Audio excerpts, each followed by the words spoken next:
title, The Force of Enjoyment.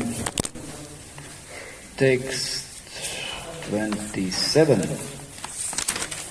Advanyanusmin imma upasargas tata sukha dukkaragadvesha bhaya vimana pramadon mada shoka moham loba matsyarye yer shyava manam kshut pipashadi vyadi janmajara ma'aranadaya. Translation and purport by His Divine Grace A.C. Bhaktivedanta Swami Srila Prabhupada. In this materialistic life there are many difficulties, as I have just mentioned, and all of these are insurmountable. In addition, there are difficulties arising from so-called happiness, distress, attachment, hate, fear, false prestige, illusion, madness, lamentation, bewilderment, greed, envy, enmity, insult, hunger, thirst, tribulation, disease, birth, old age, and death. All these combine together to give the materialistic conditioned soul nothing but misery. Om Ajnana Timirandasya Gnanjana Shalaka Chakshur Militam Yena Tasmai Shri Gurave Namaha. Namo Vishnu Padaya Krishna Preshta Bhutale Srimate Bhaktivedanta Swami Niti Namine Namaste Saraswate Deve Gauramani Pracharine Nirvishesha Srinavadi Paschatya Adhishatarine Jaya Shri Krishna Chaitanya Prabhu Nityananda Shri Advaita Gadadhar Shri Sari Gaura Bhaktivedanta Hare Krishna Krishna Krishna Hare Hare Hare Rama Rama Rama Hare Hare. Oh yeah, that's a big chapter. I want to start with something else, but let's see. That's gonna go for a while. Anyway, let's see. Maybe I'll speed up a little bit. I wanted to start in something else for some other reason, but this is now what we are having being described, nature of the material world, because the most bewildering thing for all of us is that illusion that we think that we can be happy in this world. And we consider that there is substance to such kind of understanding. Because sometimes, yes, there is a little drop of happiness as we described, but ultimately there's so many miseries, and because of those miseries, even that drop of happiness becomes miserable. So everything is misery. Even that drop of happiness, because it's not lasting, and it's sometimes also mixed, no? Mixed with some kind of difficulty, disturbance. It also causes distress. It causes suffering. So here in this verse it is said there are many difficulties. And the power of illusion is that we never perceive any of those. We never consider those, we never remember those. We are just so blinded by lust that we don't consider what could be the consequences of our lusty activities. No? Therefore here it is stressed over and over and over again. These are the things that are consequential, that are concomitant factors of material life. And we should not forget them. And you might say, okay, but then how to be sane in this material world? Oh, there was one funny thing. That's a funny thing. When I was in Mumbai, there was one mother, she came during our Sunday program. And she said, may I talk to you? And I was like, yeah, it's like I said, not now, it's Kirtan, it's about to start, and, we're not finished with the program yet, and it's like, so I said, just after 10 minutes, or something, 15 minutes, so she was waiting. So then after that time, then she again, she was there, so I said, okay, yeah, what's the matter? Like you say, what's the matter, what's the problem, what's the, what's the kind of something like this. So she said, my son, can you please talk to him? I said, okay, sure, no problem. Yeah, I thought she's going to talk about her son, but it's not. So she sent him. So he came, and he said, I'm going to psychologist. I said, okay, why are you going to psychologist? So he said, I spent 3 hours in the bathroom. I said, why are you spending 3 hours in the bathroom?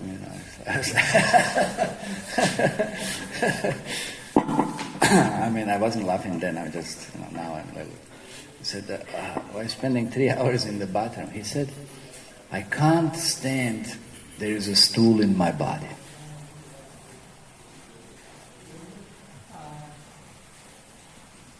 You want to translate that?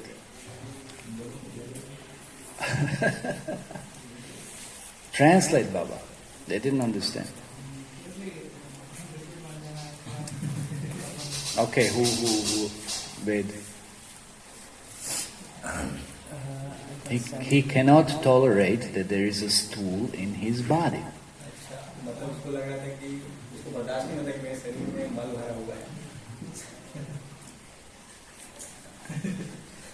So he spends 3 hours sitting to become relieved from that stool, no?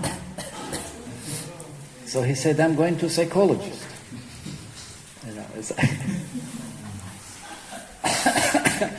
I don't know what they're doing there, but it's like, how can psychologists help? Because, it's not easy, just imagine somebody's 3 hours, you can't use the bathroom. Here we have, fortunately, a few bathrooms, but, let's say you have one bathroom in your home, and somebody else has to use it, and then you are occupying the seat, and,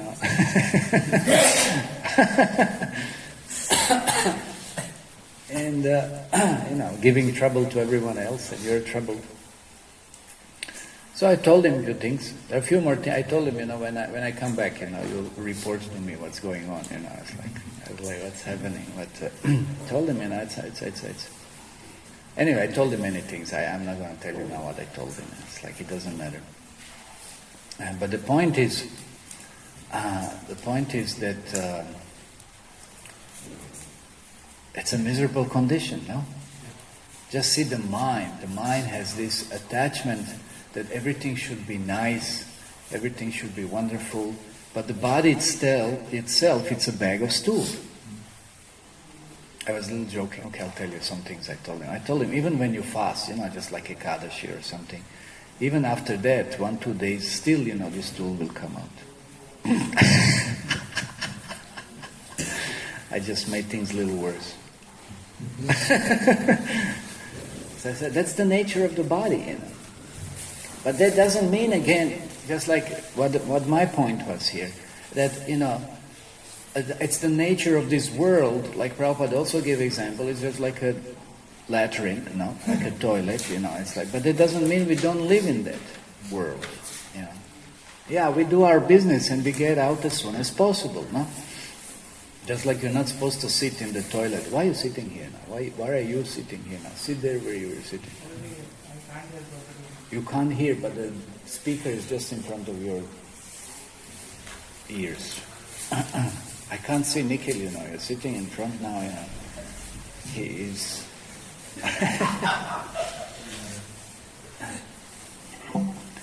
So, the world is compared to a latrine, to WC, no?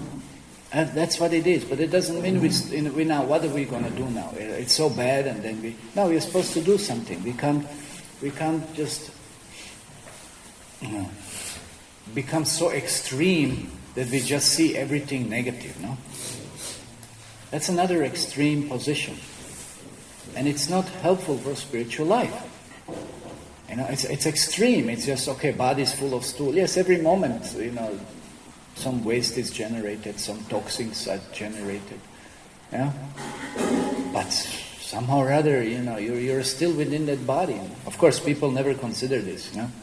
People are so illusioned that body is so wonderful and great, and that's another extreme. Just completely, bewildered, thinking that body is the most beautiful and fragrant substance and thing and whatever this and that. No, that's another nonsense. But again, you can't be extreme on the other side like this. I can't stand still in my body. It's like, so I have to sit for 3 hours and. But you're going to get piles, then what? Then it's even worse. That's a bigger problem. Constipation. Yes, people have trouble with constipation sometimes. But there is a natural flow, natural course. You sleep early on time. In the morning you get up, you'll naturally feel, like relieving yourself, and then you're peace. Then that stool overnight you won't care about you because you'll be sleeping, and then morning you're relieved, no? That's, it's easier. But again, that thought, the stool and the body, what are you meditating upon? Are you meditating on Krishna? What is your meditation? Your meditation is on stool. Your meditation is on body, which is bodily consciousness. So how are we going to become Krishna conscious? No? How are we going to become Krishna conscious? It's going to be very difficult. No? So that's why we don't take too much time or waste too much time in relationship to the body. We maintain the body, we take bath, whatever it is that, but we don't spend 3 hours on the body. Sometimes people spend whole day, you see some girls, whole day they'll be in front of mirror and this and that. No? It's madness. It's madness. And then you see how body is imperfect and they have so many mental, illusions and so many nonsense things going on, and then they go for plastic surgeries because this is imperfect, this is bad, this is that. It's just whole madness, bodily conscious madness. So we are supposed to be Krishna conscious. And okay, this body, whatever it is, we use it in Krishna service. We maintain it, we use it in Krishna service. But we don't waste overly time with it or trying to perfect it. How are you going to perfect something that it's, it's perfect in its purpose, but in its nature it's not perfect. Because it's a low-class body. It's not a demigod type of body. It's not Vaikuntha type of body, spiritual body. It's a body, but it's, Anyway, so deal with what you have to deal. That's also another principle in spiritual life. You use whatever you can use to its best extent and offer it to Krishna. That is perfection. That is perfection. Let's say you have a little bit damaged or rotten or whatever, not so perfect papita, no? So then you're going to say, it's not perfect, we're not going to offer to Krishna. No, we're going to cut the bad things out and we're going to use and offer whatever we can use and offer. So that's the perfection of that papita, and that jiva who generated that papita tree, whatever this and that, will get benefit, no? That's the point. So it's not that we are looking for absolute perfection, because you will never find in this world absolute perfection. This is material world, get clear. You'll never find the perfect girl. You'll never find the perfect job. You'll never find the perfect house. There's going to be trouble always, somehow or other. Something's going to be wrong. Something's not going to be fitting with whatever else you want to fit it with. That's the nature of material existence, no? So that's something we have to be very clear about. No. So therefore the body, the house, the place, the environment, the neighbors, the this, that, whatever, it's always going to be something. That's what we discussed yesterday, no? Adibhautik, adidaivik, adiyatmik, no? It's always going to be some nonsense. It's not going to be perfect. But whatever it is, use it for Krishna service. That's the perfection. That is the perfection. To whichever extent, in whichever way, That is the perfection. Because there are so many difficulties. So then you may say, then you go on another extreme and people say, this world is not worth of living within it, and then we commit suicide and we just don't want to exist and stuff, Yeah, there are nihilists. They wanna extinguish their existence. There are people, they have realization the world, it's, just like Buddha said, no? Birth, old age, janma, mrityu, jara, vyadi, dukkha, dosha, nudasha. He said there are miseries, there's suffering in the world. Yeah. But again, yes, we're not supposed to stay in this world, but there is a world which is perfect. By Krishna mercy, we know about that. Yeah. Golokanamni nijadamni chalecha talecha tasya. Yeah. There is Golok Vrindavan, there is a perfect world. And then on another side you see people who are in such illusion, yes, we go for parties, we chase the girls, we drink, we smoke, we join life, we're enjoying life. What are you enjoying? And for how long you're enjoying? You're just ruining your life. That's not enjoyment, that's tamasi. Even hog, we're talking about stool, even hog is enjoying the stool, no? Thinks this is enjoyment. Well, what kind of enjoyment is that? Such a low-class, disgusting, temporary enjoyment, no? So-called enjoyment. We think it's enjoyment. We'll enjoy this world, we'll enjoy this life. Stupid. What is there to enjoy anyway, no? If it's not connected to Krishna. So there are different extremes, different positions. So therefore devotees, they take the middle path. They understand, yes, the world is miserable and we don't have illusions about enjoyment, but still we use things, whatever we are dealing with and whatever we have, we use for Krishna service. That's what the perfection of life is. That's what devotional process is. And if you're very clear, very realistic, yes, body is bad, but anyway, we use it in Krishna service. You can't go into such kind of details, you just become crazy, You just become crazy, there are people who, they have, the germs are everywhere. Watch out, the germs. And they'll wear a mask, and all kinds of stuff. Then there were gloves, they can't touch anything or anyone, I was like, that's crazy also. They're really crazy, And then there are people who are just such tamas, they'll touch anything and everything, and it's also another madness. Yeah. Anyway, so different states of mind, different levels of consciousness, different phobias, in life. So we have to become, sane by practicing Krishna consciousness. We use things, we see what can be used to whichever extent. That's it, and we offer that to Krishna. That's what Krishna consciousness is. Okay, before we start today's verse, so any points from yesterday? We didn't. Anything that's standing out? Yes. You mentioned about Brahmanas always maintain distance from money. Yeah, Brahmanas are not compromised by the money, because they cannot speak the truth then. Then you're obliged. No? You're sold out. You're depending on someone. And that's a very dangerous position. That's why in this world, Agasur Lila, that's why in this world, Vaishyas rule the planet. No? They have money, they pay off, bribe anybody.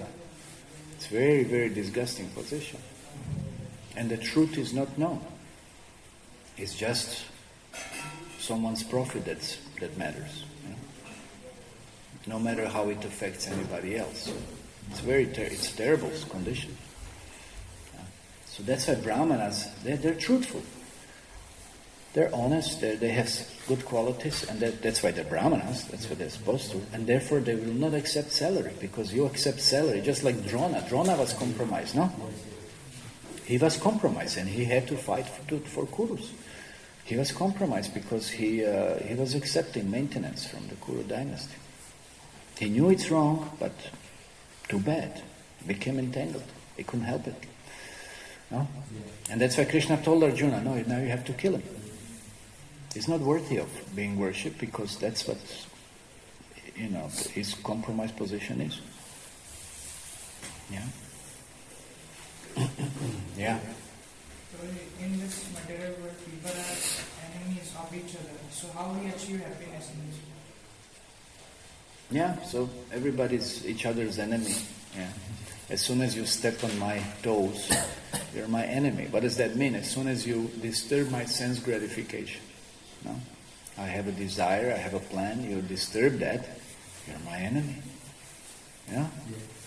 Even in the family life. The husband wants to watch TV. I mean, TV, nowadays there's no TVs. I mean, there are some. Anyway, but that's a classic example. He wants to watch TV. There is, cricket match going on. And the wife comes, no, what about this? This tomorrow? No. I say, hey, give me a break, I'm watching a game, No. He goes crazy, no? He'll go. It's going to be a big fight. Huh? You experience.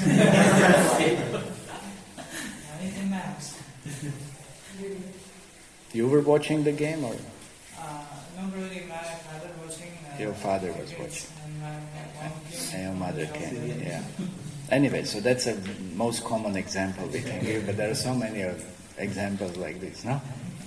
And then somebody disturbs your sense gratification, is your enemy, no? And then it takes weeks to somehow become friendly again or something, who knows? If it ever happens also, if it doesn't culminate in some boiling, disaster, explosion. So somebody who disturbs our sense gratification becomes our enemy. And we see demons are like this. As long as you serve demons, subservient to demons, as soon as you go a little bit against them, finished. Finished. Yeah. Ravana, Hiranyakashipu, as soon as you immediately finish, you're gone. That's it. No discussion. Okay, whatever. Else? Any other points? Yeah. Sometimes people generally wants to serve people in good manner, but because their senses are imperfect, they are in condition, they cannot do. Okay. So sometimes even we try to serve others, but because we don't have capacity, still people are dissatisfied. Or even if they are satisfied to some extent, they still have higher expectations. Yeah. Or they're just not satiated. So it's impossible, even if you try, let's say even if you want, even if you talk about perfect love, I will be completely selfless and I will do whatever she wants me to do, and all this kind of illusions, it's not going to work. It's not going to work. Because you'll come out of that illusion sooner or later, you'll realize how she is so selfish and so unconsiderate. And your illusion is going to break. And you'll understand she's not worthy it. She's not worthy it.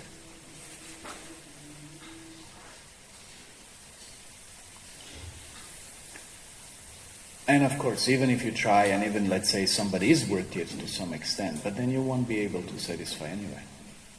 That's the material world. That's the material nature. Incomplete.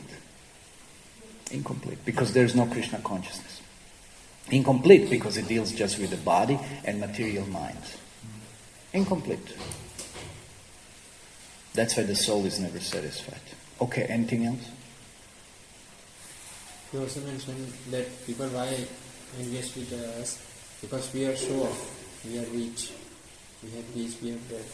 So that people are more invested. Yeah, envy generated from certain opulences anyone may possess. So there is no culture of being frugal now, but it's the culture of show off. I guess we have to prove how great we are and better than others. No. Okay. What else?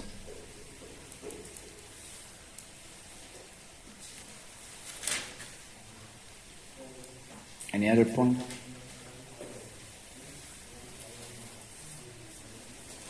Okay, so today it says, this materialistic life, there are many difficulties. So just all of those are enumerated here. And it's like attachment, distress, hate, fear, false prestige, illusion, madness, lamentation, bewilderment, greed, envy, enmity, insult. Ever been insulted? Ever felt insulted? Yeah. Thirst, tribulation, disease, birth, old age, disease. All this combined together to give the materialistic conditioned soul nothing but misery. So we won't describe those one by one. I hope just by mentioning them, you get some feeling or some remembrances of some of those miseries, because all of us had gone or experienced them, no?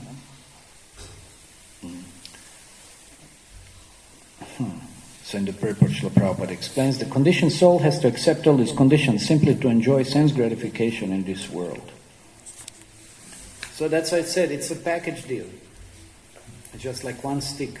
No? There's two ends to the stick. You accept happiness, you have to accept distress also. You cannot say, oh, I just want this. No, it comes together. It comes together. You cannot say, oh, I just want everything nice. So you can't have everything nice. Because your very mentality, it's a problem. That's why even when you have something nice, you'll turn it into stool. No? That's how it works. Even if you have the most wonderful meal, it will be turned into... You said that. That's material world. No? That's material world. Yeah.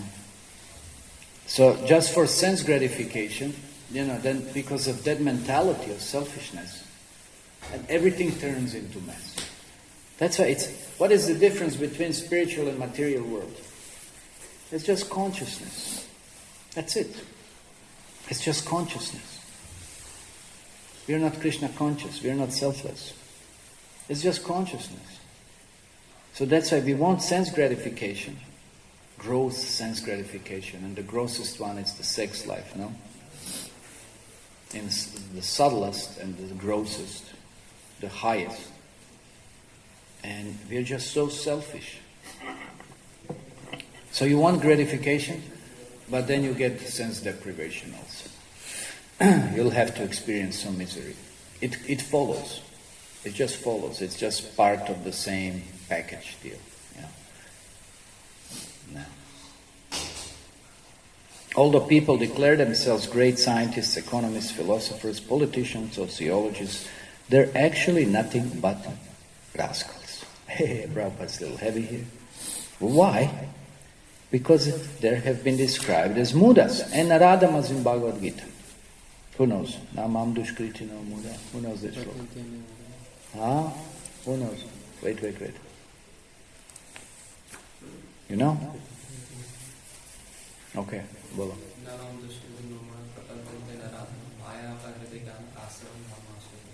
So those miscreants who are grossly foolish, lowest among mankind, whose knowledge is stolen by illusion, and who partake the atheistic nature of demons, do not surrender to me. That's the whole point. That's what we said. It's a difference of consciousness. That's why they make everything bad. They make everything bad for others, they make everything bad for themselves. Just because of that selfish, sense-enjoying mentality. You see all the greatest scientists. You see what are their lives.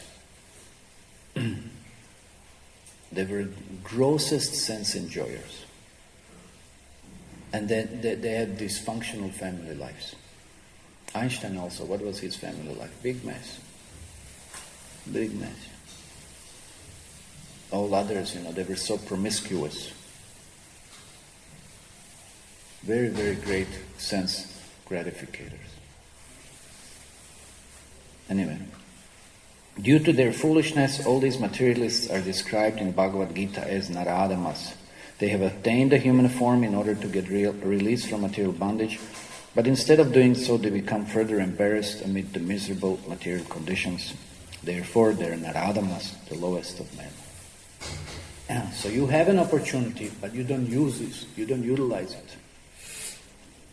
Somebody who doesn't have opportunity, there's nothing you can do. But you have the opportunity and you waste it. You misuse it. That's why it's the lowest of the men. Yeah. One may ask whether scientists, philosophers, economists and mathematicians are also Naradamas, the lowest of men. And the Supreme Personality of Godhead replies that they are, because they have no actual knowledge. You may have knowledge of the matter, but you have no knowledge of spirit. Incomplete. Even the knowledge of the matter you don't have complete, you don't have complete understanding. So that's not an actual knowledge. They're simply proud of their false prestige and position. Actually, they do not know how to get relief from the material condition and renovate their spiritual life for transcendental bliss and knowledge. Okay, so now you may say somebody is a big professor, big scientist, big this and big that, no? Is he free from lust? Is he free from envy of some other scientist or someone else? Is he free from anger? Is he free from illusion? So then, he's not free. How will he help us?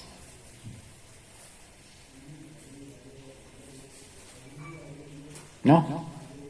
He's not free. So what is it that he can give you to make you free from that? What is it that he has to offer? Is he free from selfishness? Is he free from false ego, false prestige? Is he ready to worship or glorify you or someone else? No. So what is it that he has to offer? What is his character? What is his position? What are his qualities really? Just because he has knowledge, some knowledge, and it's not actual knowledge? What they have to offer? What kind of persons they are? I would, let's say, take any scientist, you live with any one of them for a few days. Let's see if you will be able to live with them for a few days. What kind of persons they are. You wouldn't be able to live with them, I guarantee. Yeah. Because they just have no character. They just don't know how to relate to anyone. Yeah. It's a fact. Or even this, okay, take some, what's your favorite Bollywood star? Pick up any. Even cricket star, whatever. Pick up any. You live with them for some time. You see who they really are in their, household life or whatever. Let's see if you would be able to, live with them. They don't care about you. That's the whole problem. They don't care about anybody else. Neither they have really qualities to be able to relate to anyone. So, because they have some understanding of some field, that's why we think they're gods. But that's madness. That's madness. Yeah. And that's why they're Naradamas, because they might have an opportunity for some higher understanding, but they misuse it. They're simply proud of their false prestige and position. Actually, they do not know how to get relief from material conditions and renovate their spiritual life for transcendental bliss and knowledge. So they don't know how to resolve the problems. They may be good at pointing at problems, that's also nice. But they don't know how to resolve the problems. Then what is the use? And what is the use? Then you also become ignorant as they are. What is the use? Confirmed. Consequently, they waste time and energy in search for so-called happiness. Yes, we can be happy. And they are convincing themselves and everybody else, yes, you can be happy in this world. Just the latest new mobile phone is coming with the wonderful features and so many more entertainment programs are available and this and that. And it's just like, I'm running, I'm going to a wrong place, and I just speed up my journey in a wrong direction. No? Is that making any sense? It just makes things worse. It just makes things worse. So these are the qualifications of demons. In Bhagavad Gita it says that when one has all these demoniac qualities, he becomes a mudha. Due to this, he envies the Supreme Personality of Godhead. Therefore, birth after birth, he is born into demoniac family, and he transmigrates from one demoniac body to another.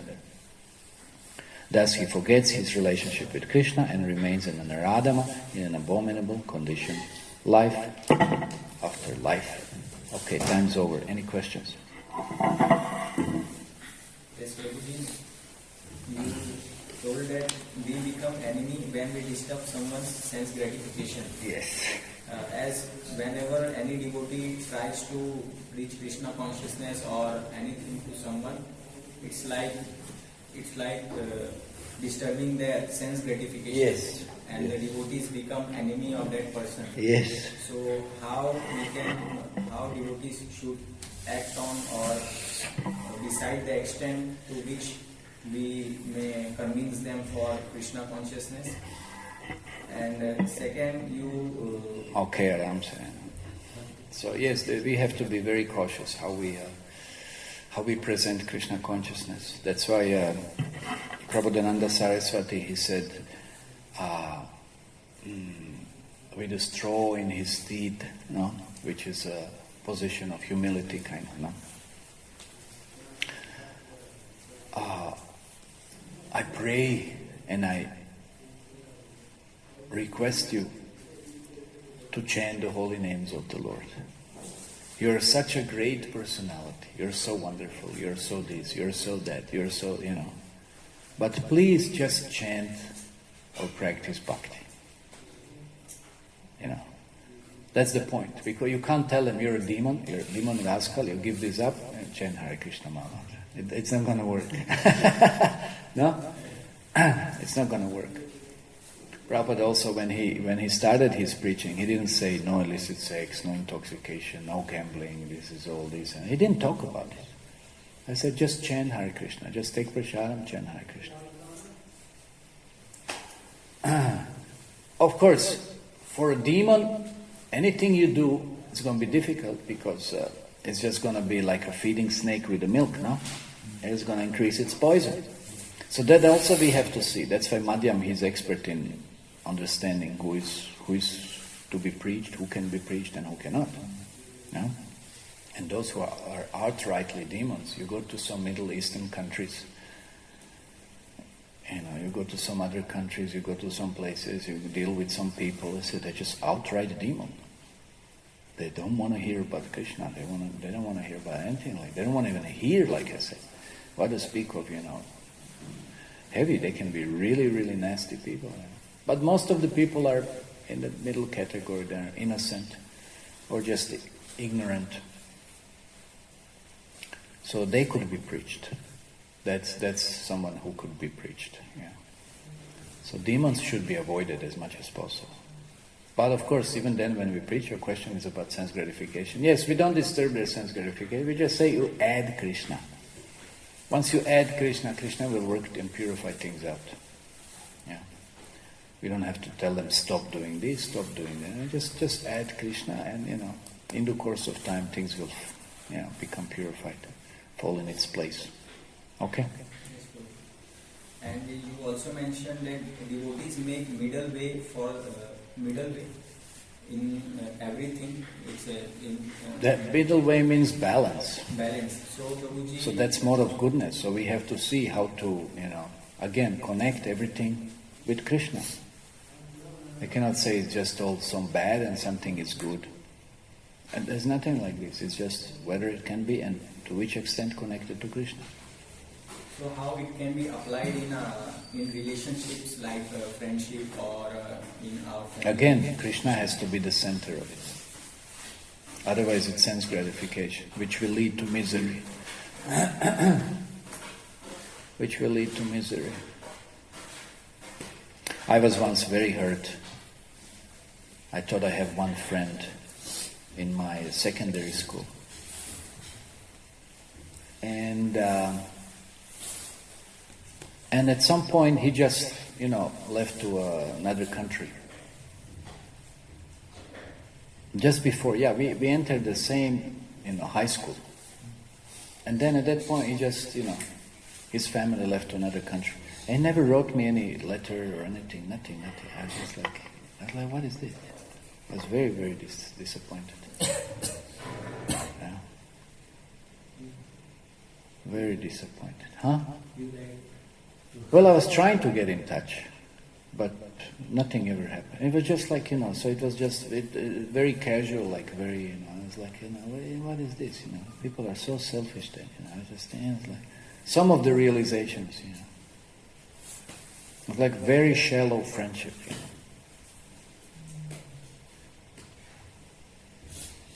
Anyway, it was materialistic, so it doesn't matter.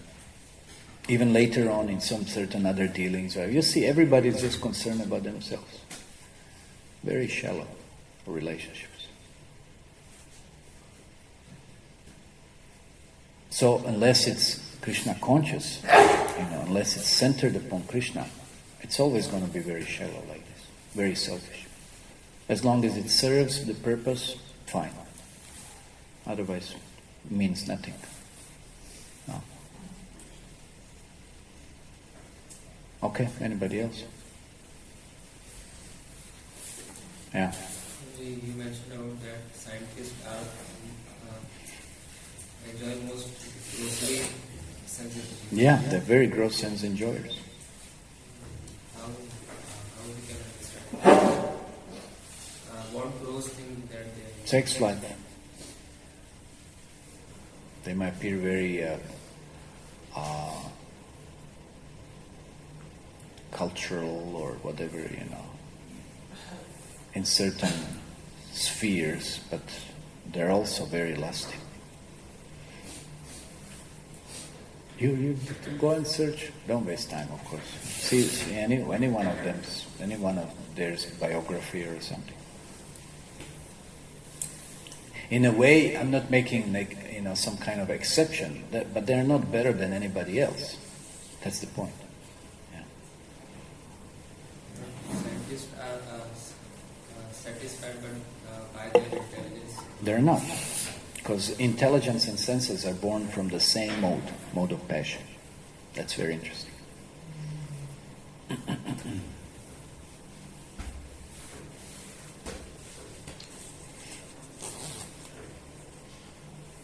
I can name three if you want. Like we use this for Bhagavad Gita, those who have studied Bhagavad Gita. But they never applied Bhagavad Gita, never understood Bhagavad Gita. That's another thing. But we use it in schools.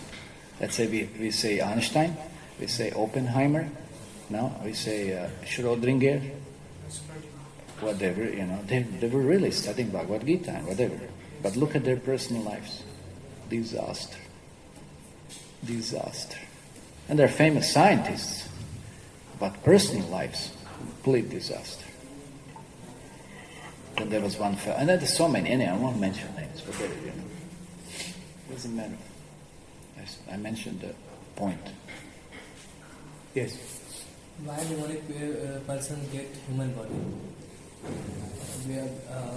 My point is that if they are demonic and they are not pious, then... No, they are pious. Sometimes demons also do pious things. They follow Varnashram Dharma. They have Asuri Varnashram. They know if I do like this, I'll get result. Yeah, they are pious. How they can be famous, how they can discover something. How they can... There is some piety, there's some punya. Yeah? They give in charity or something, whatever. There's some piety either from this...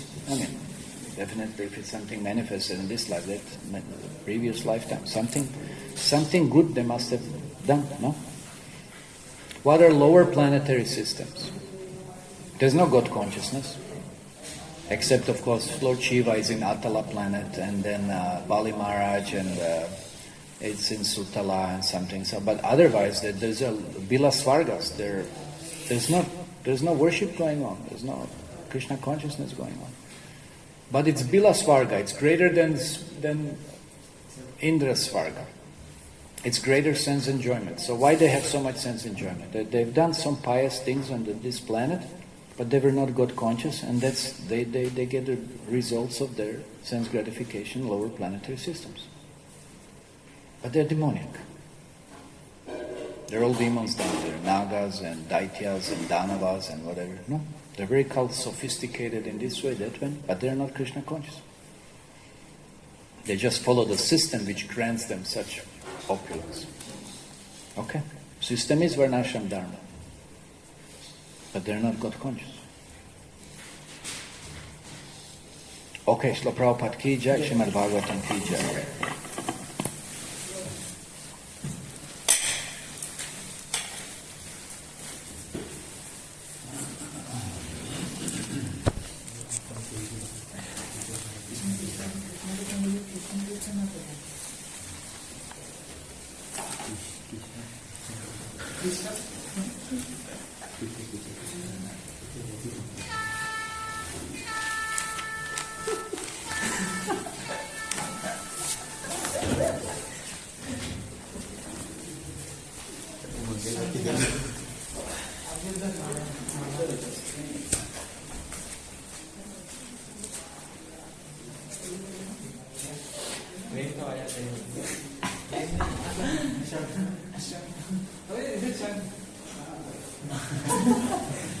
जब पहले ना कीर्तन वैसा था ना तो संगनाद होता था। मैं यही सोचता था हर बार ये प्रेम की आवाज क्यों आती है करके बाद में मेरे को बता दिया परेशान नाच रहे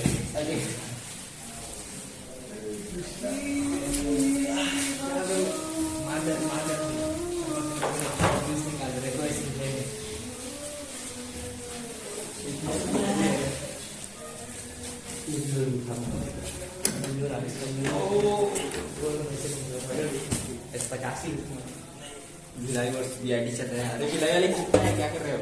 नाम खराब कर रहे हो, लग रहा है IIT वाले के लिए काफी हो रही है।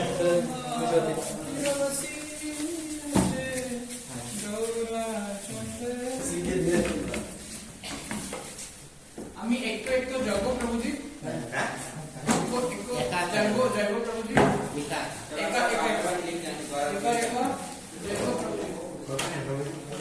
আমি যাবো আমার বাবার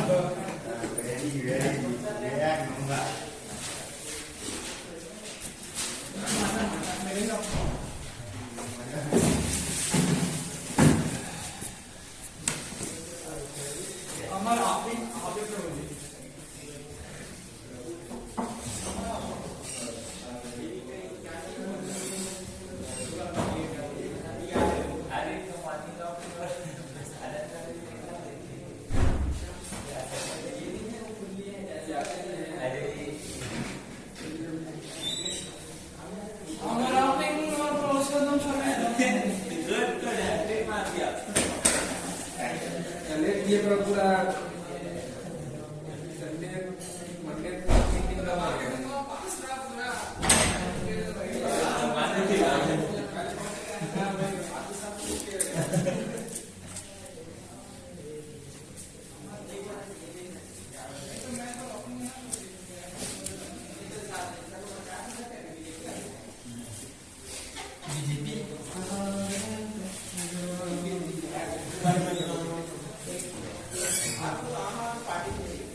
चलो शौभिक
मेरा कोई हाथ नहीं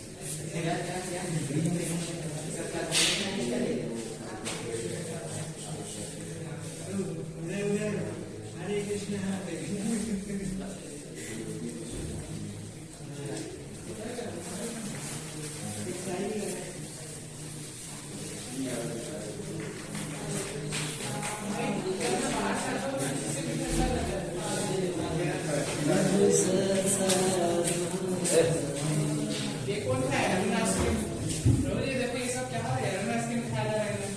आपके बैग से गिरा क्यों? आपके बैग से गिर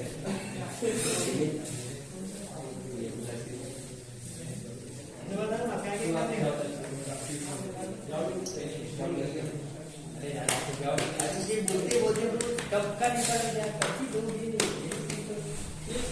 क्या चाहिए आज शाम को क्या बोल रहा है? कोड पर नहीं से लेना है ना नहीं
दरवाजा